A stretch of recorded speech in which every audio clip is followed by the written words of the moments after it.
You're tuned in to the 3 Pixels podcast.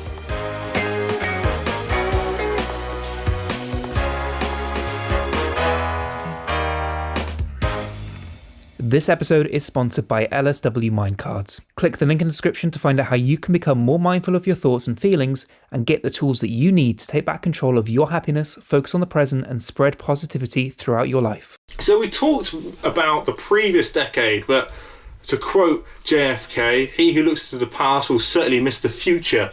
So let's talk about the future. What do we think is going to happen in the next 10 or so years? These things could be things that are personal to you. These could be things that might seem really impossible. But as we know, the world is so hard to predict. And I would like to go back maybe 10 years' time and say, what did we get right? What did we get wrong?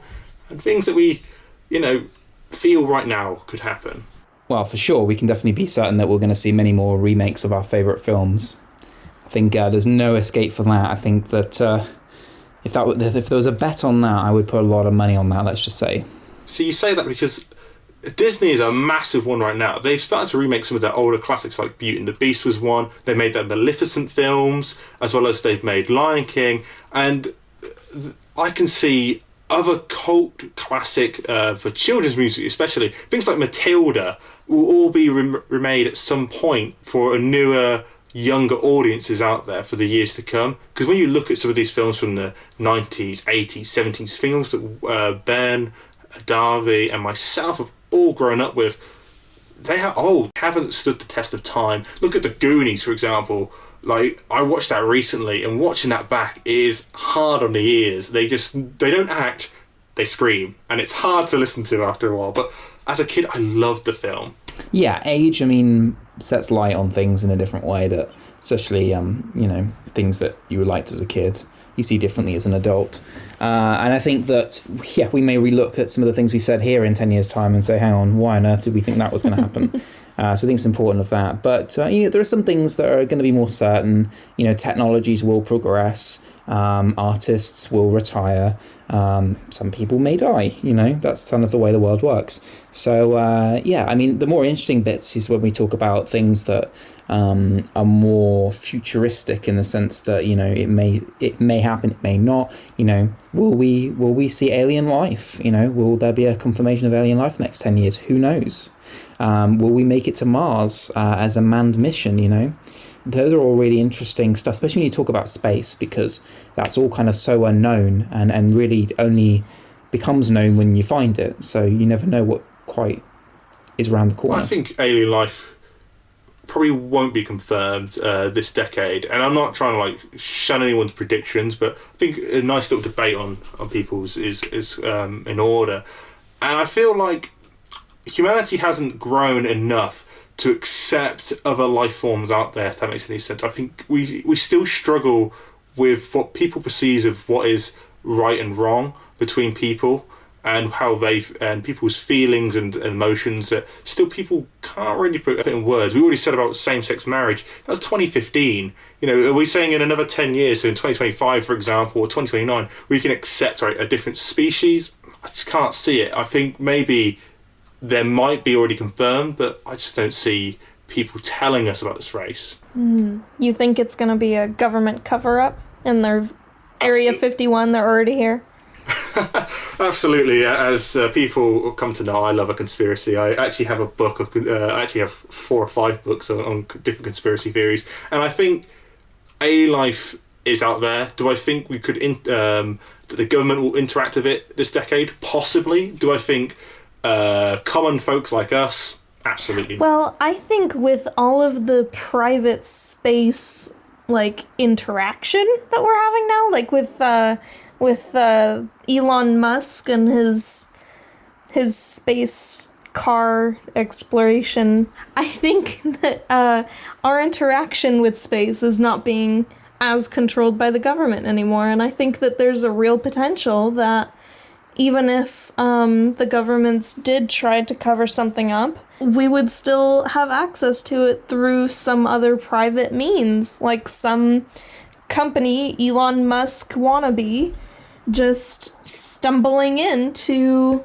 an alien civilization. Well, Virgin Galactic is already a thing. It's already set up. They're already doing test flights. So in the next decade, we will see human flights into space. We will see people paying to go on holiday to go and see space. How far into space is still really unknown. But, the edge of the atmosphere is sure a possibility at this point with the current testing they've done. So there's chances that things might be seen. Who knows? Obviously, there's that whole other political conversations about this that we could have a whole episode really talking about space and what will happen, what won't happen.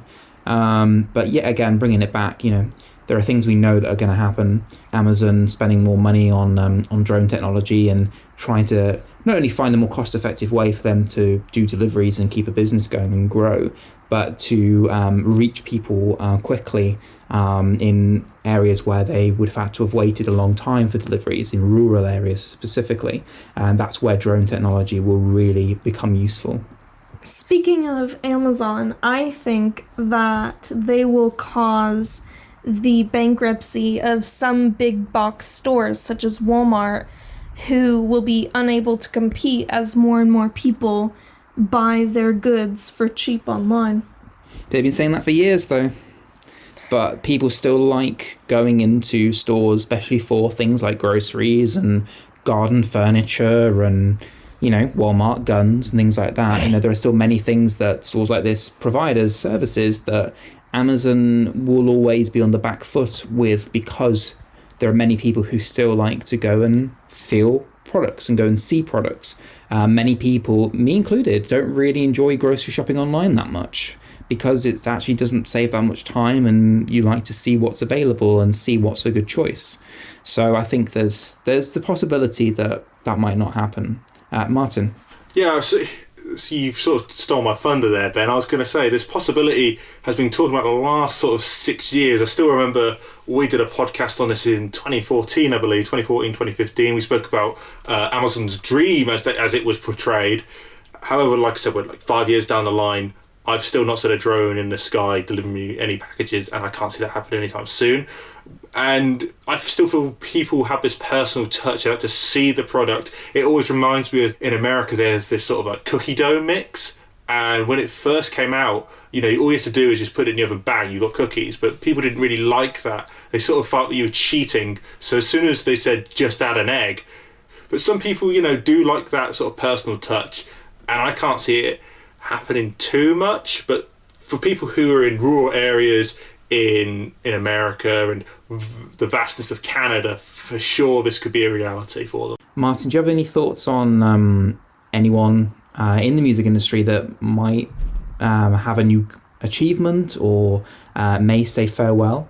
Okay, yeah, so I'll give you an achievement, I feel, and like you said, I know I spoke about this beforehand, who will no longer be producing music. The first one is Taylor Swift. I think it's undeniable now that she is just absolutely killing it. I think she's the first person to go double platinum this year, as well as she's had the top #1 single 4 consecutive times. So every single she's released has been top of the chart straight off. It is an incredible record. She's already sold 44 million units worldwide, and that's only landed at number 33 at the moment. But to breach into that top 10, which I feel like she will achieve in the next 9 or so years, is Pink Floyd with 75 million. So realistically, you're looking for like a double of what she's already achieved. And in a space of this decade, she's already achieved it once, so why not just do it again? And the person who I feel like will retire this year is an icon and a phenom herself, that is Madonna. I feel really horrible to say this. I feel like she's been a main staple of the music industry since her arrival with Like a Virgin, and I believe that was in the 1980s. So to say that this is going to be the end of the road after 40-odd years, I could see it. She recently had a performance in America where she just lost it. Her voice just it just broke on her. And she also stopped some touring dates as well for a new album. And I can definitely see the woman just slowly having this maybe a retirement tour, a bit like Elton John's going through right now. She is 61. I still think she has a couple of songs in her, but I think by 2029 we'll be saying her farewell. Yeah, I think I agree with you. There's many points there. I've seen those. as well. I've seen the footage of Madonna's recent stuff, and it's not great. I think the next decade will see a rise of a new star. Whether it's obviously people that are already rising. Billie Eilish is a good one there, but I think we will see someone who we don't even know about yet, someone who we wouldn't be even able to mention. Especially with social media and apps like TikTok becoming so popular, people becoming really famous relatively quickly. And I think that there is a very strong chance that there will be someone in the next decade who will outdo anyone who we've seen in terms of how quickly they rise to fame and how big their fame is. I think that there will be a newcomer in the next decade. When you say it like that, the first person that comes to mind is Justin Bieber. He started on YouTube and became this massive internet sensation. And with our previous episode, we talked about people using Zoom to do smaller concerts. Even that could become a massive factor in between someone's rise to stardom. And for sure, I feel like this is going to be... I think there's going to be a new star for the decade. And I definitely could see someone who could probably take over the world with their music. Speaking of taking over the world, Darby, I know that you were talking about a corporation that were going to buy something quite big. What was it? Will Disney become the next world superpower? I mean, aren't they already? I think that Disney is going to continue acquiring more and more in terms of entertainment superpowers. And I think that one of their next big steps will be to branch out into unrelated video streaming services. And they're going to start acquiring competitors such as Netflix. I actually had a thought about this when you spoke about this originally. They've just released Disney Plus to sort of not combat Netflix, but to obviously take away some of their audiences. I feel like what they're trying to do is sort of weaken Netflix to a certain point, so it makes the deal a bit more easier and smoother for them to take over Netflix. At first, when you wrote this down, I'll be fully honest with you, I thought, ain't gonna happen. I mean, like, Netflix are a juggernaut.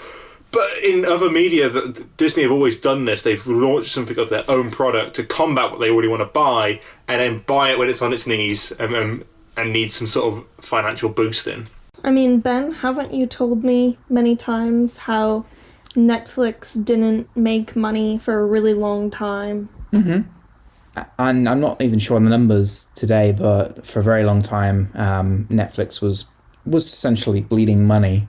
Because it's a very expensive service to run, and especially when you're talking about licensing and rights to things, it can be very costly, which is why Netflix moved to the model of making more things themselves. There are Netflix movies, there are Netflix TV shows, and a lot of these times, actually Netflix wasn't behind the development at all. They just got in there early enough to be able to buy the rights and buy the movie outright, because they figured that that's actually cheaper than trying to license it for the movie companies later on, who want essentially an arm and a leg for it. And that's what makes movie and these kind of platform subscription services so costly for a lot of companies, is the actual licensing. So that's why you'll see a lot of these companies push their own content over pushing other people's that they've hosted, because they want you to stay for their own shows, because that's what they can easily make. And it's been interesting to see how this has grown. Annoyingly, I think that it's turned from Netflix being the way to go, to stop you having the TV subscription packages which cost you an arm and a leg, and you've got to have this certain subscription to have these channels. So now it's becoming the same thing essentially now in the digital world, where if you haven't got Disney Plus, you're missing out on these shows. If you haven't got Netflix, you're missing out on these shows. If you haven't got Amazon Prime, you're missing out on these shows. So we've gone from having the choice now really to just being in the same situation where you've still got to pay a lot a month if you want to have all these channels again. So it's really annoying. When Netflix came out, it was more of, here's the future, everything's in one place. You have the subscription, you have access to all these shows. It's kind of not working like that anymore, and that's frustrating. So it's possible that maybe if Disney did start acquire their streaming competitors, then maybe I'd get my wish, yeah. It would actually be beneficial for the consumer, because everything would be under one package again. This is assuming that they then don't charge the Earth for it. Oh, you know they would, though. So we'd be in the same boat anyway. Okay, so I'm going to move away from sort of technology and entertainment to a new sort of entertainment, and that's in football, one of my lifetime passions. And I've gone with a real bold statement here, and I'm going to go with English teams will dominate the Champions League and Europa League competitions. Now, I don't know either of you two really follow much about football at all, no, but that's fine. Talk for England about football. So here we go. I'll leave it real brief, and we'll move on to my next point after this. But last year saw Tottenham Hotspur and Liverpool take on an all-English affair in the Champions League. And Europa League, we had Chelsea taking on Arsenal. Obviously, all four of those teams are English. And it got me to think that this is something that I could see happening more often. I think out of the next 10 competitions, I think we're going to probably see an all-English affair, at least in one of these competitions, 4 times. And I'm going to go with a real bold statement, not once or twice. I think we'll have an all-English affair in one of these competitions 4 times. Namely, the ones I go with is Manchester City, Man United, Liverpool, Arsenal, Chelsea, Tottenham, all of which have got the absolute boatloads of money behind them and can afford to pay for the competition and to pay for the best players out there. However, this doesn't mean England has rejoiced in a World Cup win. That's not going to happen. I still think there'll be more years of hurt. In my honest opinion, I can actually see teams like the US and even China winning the World Cup before England. And that's purely because America have such a great knack of winning athletics. You look at the Olympics, they dominate it alongside the Russians and again with the Chinese. And the Chinese Super League has grown strength for strength, buying some of the most world-renowned players and very famous players out there, and their leagues are only getting better and better as time passes on. I think it's only a matter of time before we start seeing the US and the Chinese dominate in the men's game, whereas the ladies' game, I still think we're going to be under the rule of the US women's team, who are just excellent and just produce some of the most fantastic footballer players I've ever seen in my life, not just in men's league, but of all time. And I feel like that's going to be a continuation. I have a prediction for sports.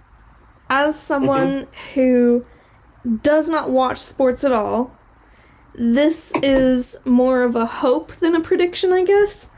I would love it if the Olympics would make Quidditch an Olympic sport.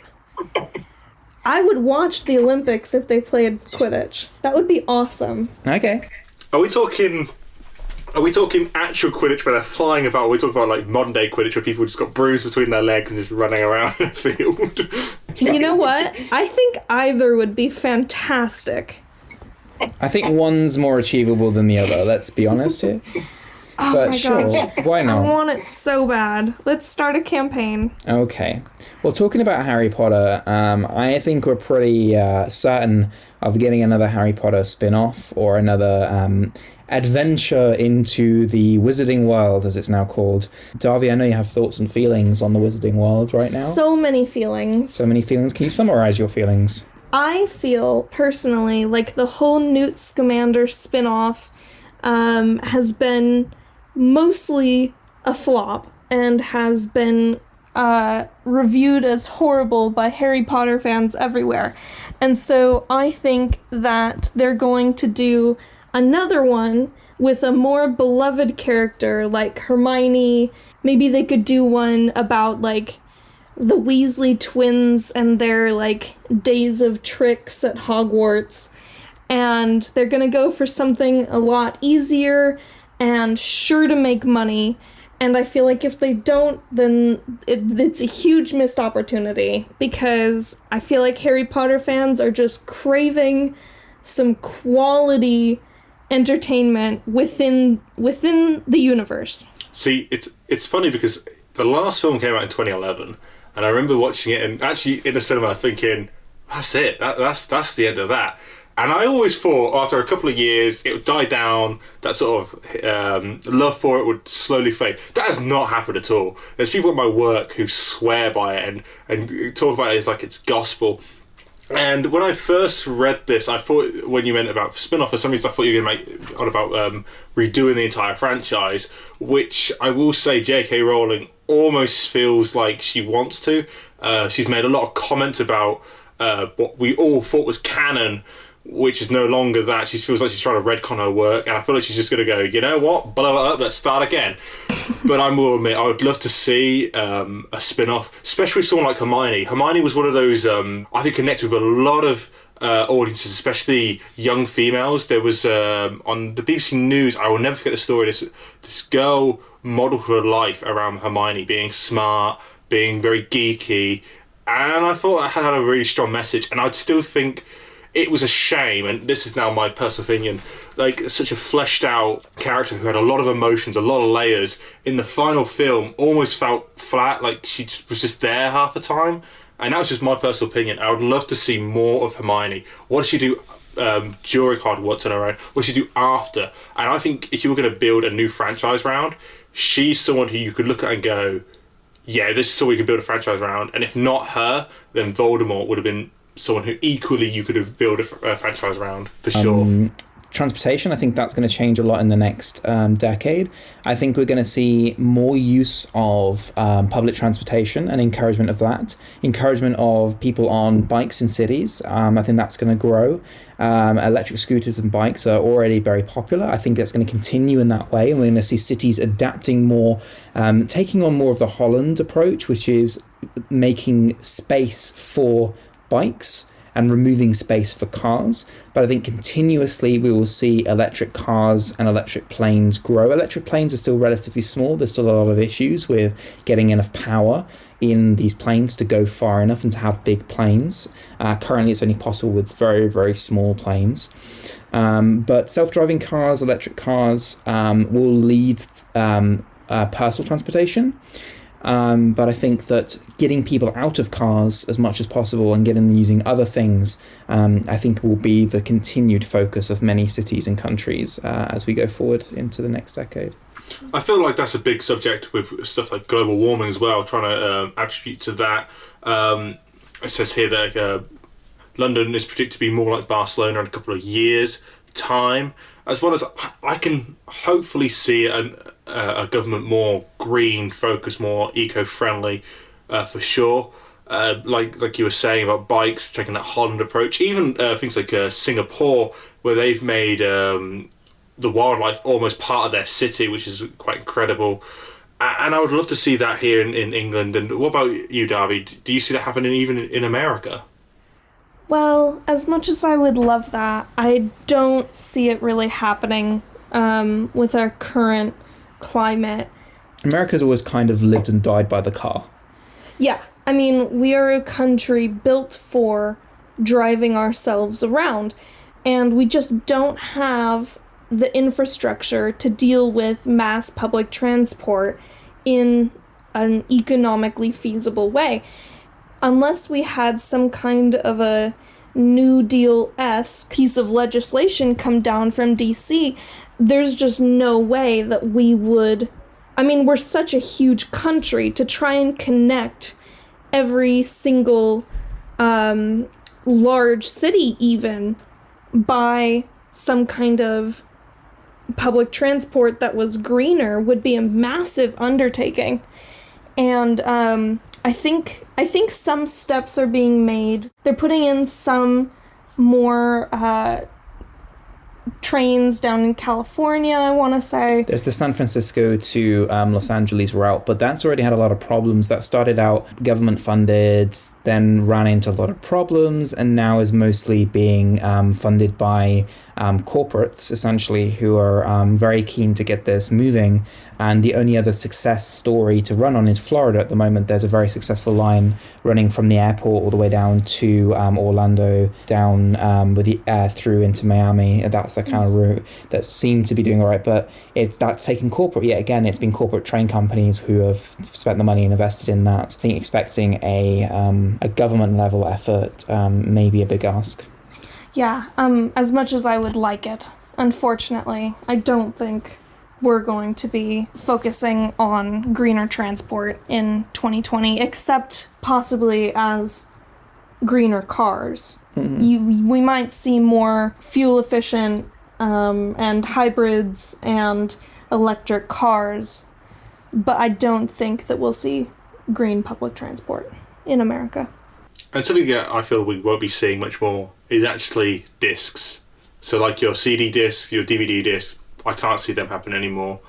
Essentially obsolete in many ways. Most people stream, as we're talking about, video, music, incredibly popular. Yeah, I mean, as internet access gets faster and faster, there's less of a need for actual physical games and physical movies, especially talking about games, because games are now experiences which are changing all the time. You know, a game that comes out at launch looks very different these days to a game that is been out for a year or two. So, you know, games are constantly evolving and changing, and especially with big online multiplayer games which are ever more popular. Yeah, I think that physical media is less thing, and when Disney takes over the world and you watch everything on Disney Plus, you don't need to go out and buy the movie anymore. It's true. You know, Onwards just dropped onto Disney Plus, a relatively new movie for Disney, relatively quickly. It's some of the quickest that we've seen. So if this is the way of the future, then end of discs really is the way it's going. Yeah, and I mean, plus you hardly buy a laptop with a disk drive in it anymore. And, you know, companies aren't going to invest in new forms of disc media, you know, like we saw from DVD to Blu-ray and all that, when there's just not enough use cases for it, and there's not enough. There will always be some uses for physical media, obviously, as long as people still own physical media, whether it's old media, there will always be some players around for it, you know. The start of the end, really, from my point of view anyway, Martin. I don't know if you have a different view. I sort of share the same idea as you, Ben. Things like the PlayStation 5 and whatever the new Xbox is going to be called, I don't think they're going to be relying on discs at all. I think they'll be all digitally downloaded onto your consoles, purely because space is getting easier to make. I remember, like, I've got a terabyte hard drive into my PlayStation 4 here.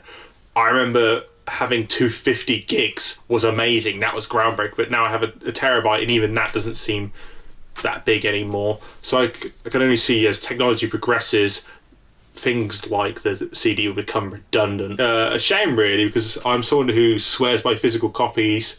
However, I'm just going to kiss that goodbye. Hopefully we won't have to kiss goodbye to too many people in the next decade. I don't know whether the Queen will make it over the next 10 years.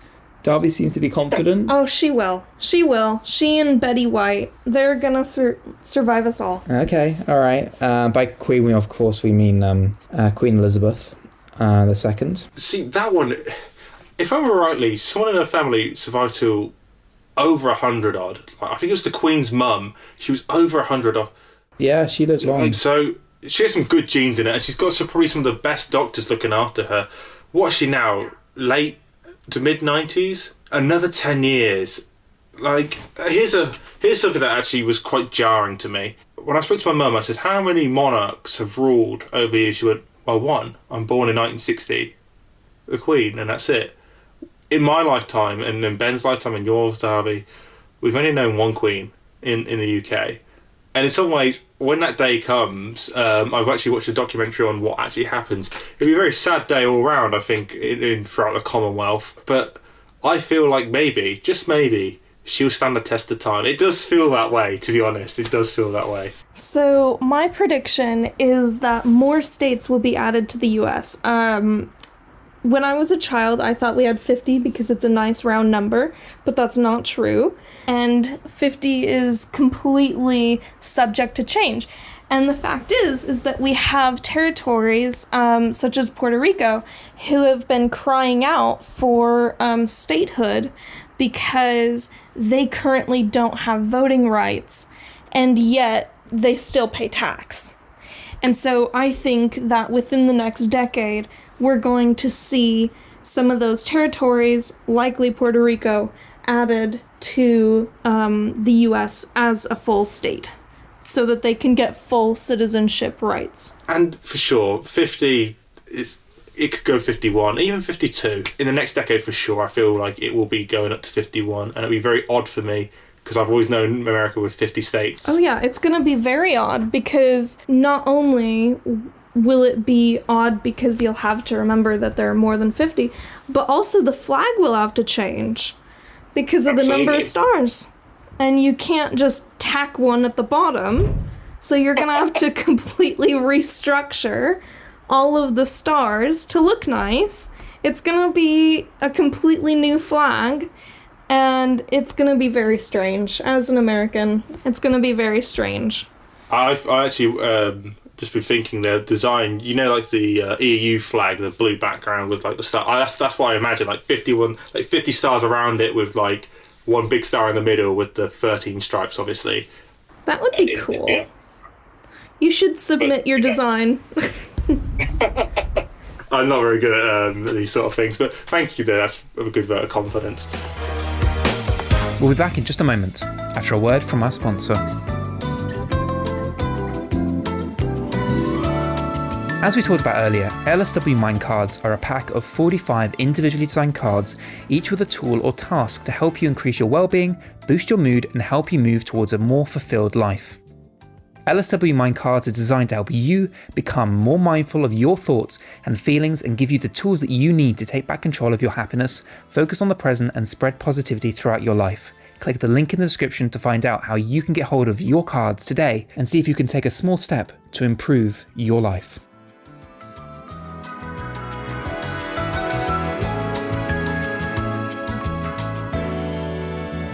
Okay, so I think we've got a nice mixture of different predictions throughout the next decade. Obviously, some of these might not come true. We could be laughed at in the next 10 years, so I hope you're subject to that. I was going to say, and some of them will blindside us that we never even thought about. Absolutely. This is the thing. No one could really predict the future. If I could predict the future, I'd be a millionaire and sat on an island somewhere. If I could do that. The thing is, the world is subject to change. Who knows what tomorrow brings alone, let alone in the next 10 years. And this was just a little exercise between the three of us just to know where our thoughts and opinions are, what our outlooks on life could be in going into the next decade. And I feel like there are a couple of things that I can definitely see happening. Like Ben said, there are things that probably will never happen. Nevertheless, I'd love to hear your opinions, and you can get in touch with us the usual ways, and the links will be in the description of this podcast. Firstly, I'd like to say thank you to my presenters, Davi and Ben. Thank you. Thank you. And also I'd like to say thank you for listening to the 3 Pixels podcast yet again. Thank you very much. As well as I predict that the 3 Pixels podcast will be making another episode pretty soon, so please stay tuned for that. And once again, I'd like to say thank you very much, and goodbye. Adios. Bye. See you in the future.